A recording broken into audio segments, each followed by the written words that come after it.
officers arrived at the scene, they found a 35-year-old man who lived at the home in the front yard, and he had been fatally shot in the chest. When officers entered that home, they found the man's 33-year-old wife and that suspected stalker both dead after being shot. I do want to play for you our Fox 13 Seattle team's latest story that breaks down the information we have so far.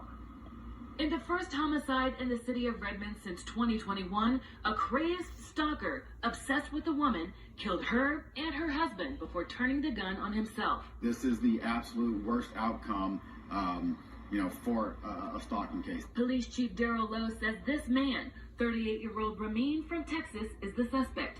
He came to the neighborhood in this red truck Tuesday overnight. The suspect broke into the home via a bedroom window, that bedroom being the mother's.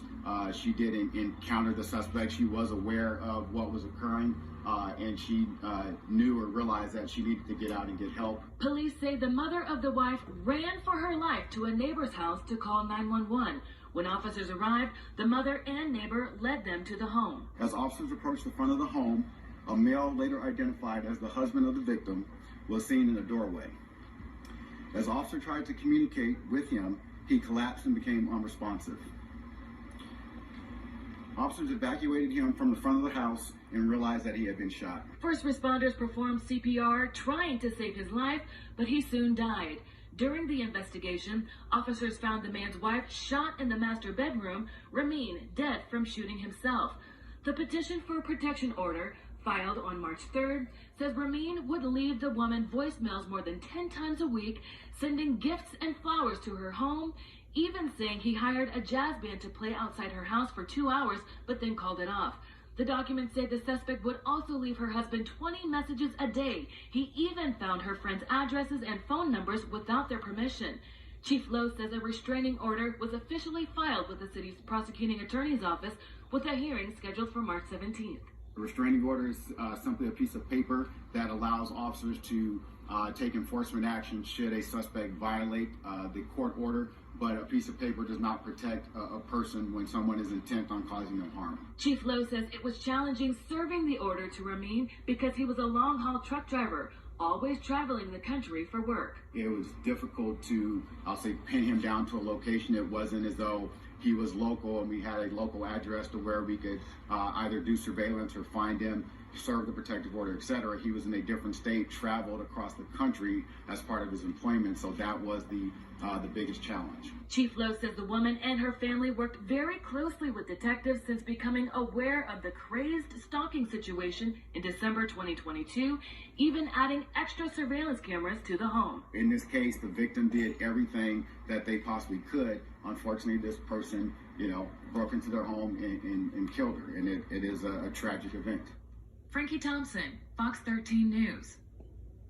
Thank you so much to our Fox 13 Seattle team for breaking down the very disturbing details that we have learned here. You heard that according to the protection order against that shooter, the woman met him in June of last year, and the constant and harassing messages and calls started shortly after that. The order does claim that he would leave several messages a day and a week and would contact friends of the woman. He also was able to obtain her address and the addresses of her friends, despite never being told about them. Several times he threatened to burn himself, they say, outside of her home if she didn't see him. So this brings up a very important topic here. What should you do if you're a victim of stalking? Our Fox 13 Seattle team takes a deep dive into why you should never just ignore it and hope it goes away. And that means if you feel that something is not right, ask for help. Ignoring it and hoping that it fades away will not work in stalking situations. Confronting a stalker early could potentially save your life. What's happening with that other person's behavior that's making you feel this way? Why is it inappropriate? Most of the time, we have fear when somebody has violated a social norm. These are the questions Cheryl Michaels wants you to ask yourself if you think you're dealing with a stalker. She's the director of safety and security at Seattle Pacific University. Michaels says if you find yourself trying to talk yourself out of believing in your gut feeling, consider that a red flag on its own. The trauma, the fear of what could happen really is a strong motivator to how we respond to it. And often it's to try to ignore it and make it go away. Ignore our feelings, our intuition that's telling us something's wrong here and we need to act. That act should be reaching out to friends and family, or if it escalates, calling law enforcement. Stalking, by definition, is repeated unwanted attempts at communication, contact, or even harassment. And the worst thing we can do is ignore our gut feeling that says don't answer that call.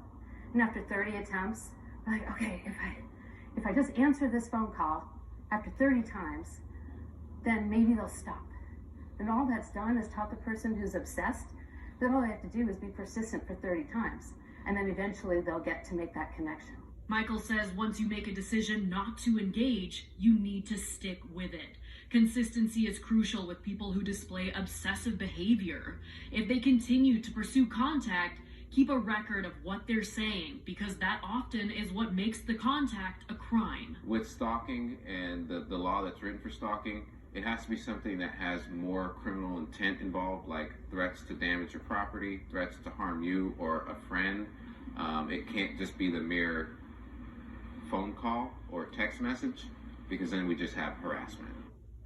According to the National Intimate Partner and Sexual Violence Survey, 1 in every 3 women and 1 in every 6 men have been stalked at some point in their lives. Here in King County, we do not have information for 2022 yet, but the latest data available shows that there were 20 civil protection orders issued for stalking in 2021. That is up from just 10 issued in 2020. In the newsroom, Nikki Torres, Fox 13 News.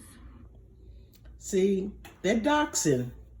People doxing you, man, you know what? That stuff need to stop. This stuff is serious.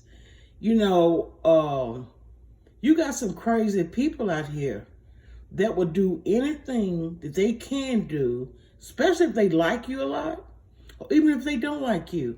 They'll hunt you down. They'll go through your Facebook. They'll go through your Instagram. They'll go through whatever they can do to find out where you live, who you related to, how many kids you have. This stuff is serious, y'all. You better pay attention. Bye.